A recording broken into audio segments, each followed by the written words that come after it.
What if I told you a Lombard homeowner sold their house for convenience, and within weeks, the same house was relisted for over $100,000 more?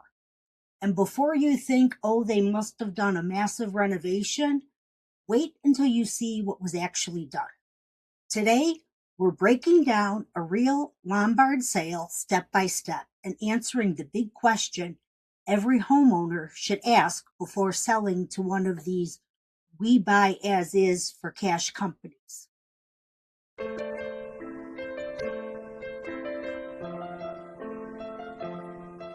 If you're new here, my name's Erica, and I help homeowners understand what their house is really worth before making big decisions, especially when it comes to cash offers that promise speed and simplicity.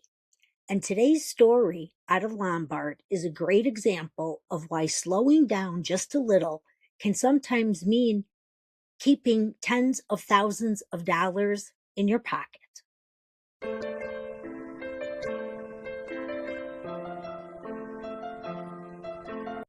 Here's what we know about the home. It was a single-family brick home, 3 bedrooms, 3 baths, attached one-car garage, just over 1,500 square feet. Now, the property taxes show a senior exemption. The home was held in a trust. So we don't know for sure if this was an estate sale, but we do know the sellers chose to sell directly to a cash buyer instead of listing it on the open market.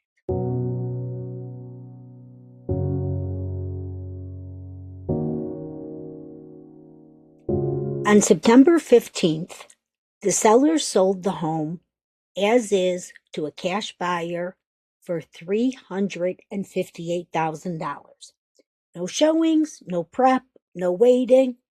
And for many homeowners, especially seniors or families handling trusts, that convenience can feel very appealing.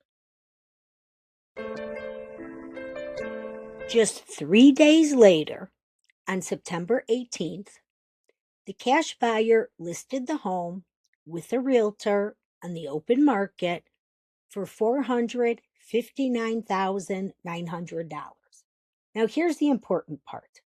Based on the listing photos, it looks like the only updates were vinyl flooring, fresh paint, and some carpet.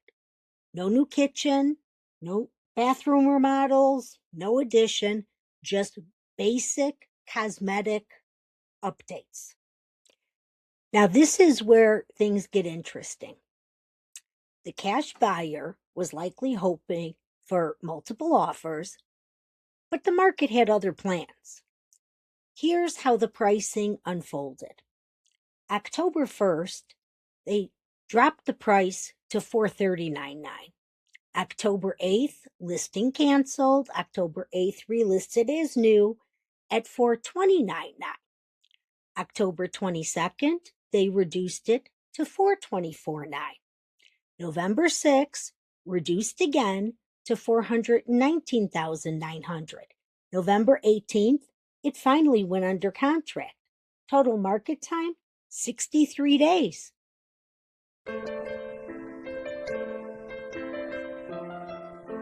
The home ultimately sold for $400,000.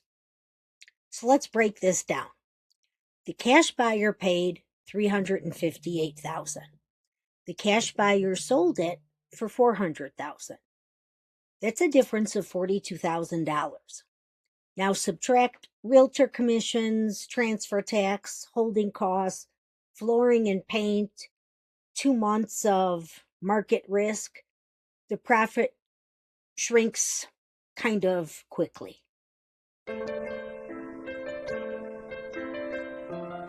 Here's the question I always want homeowners to ask. What if the original seller had tested the open market first? Would it have sold for $400,000? Maybe not. But would it have sold for significantly more than $358,000? Very possibly. Selling to a cash buyer isn't wrong, but it should always be a fully informed decision, not a rushed one. Convenience has value, but it's important to know exactly how much you're paying for it.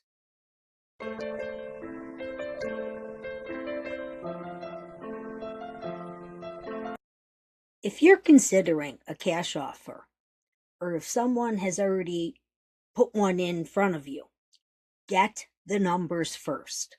I'm always happy to walk you through what your home might sell for on the open market, what a cash offer really means financially, and which option makes the most sense for your situation. And if you want more real examples like this, make sure to subscribe because these stories happen every single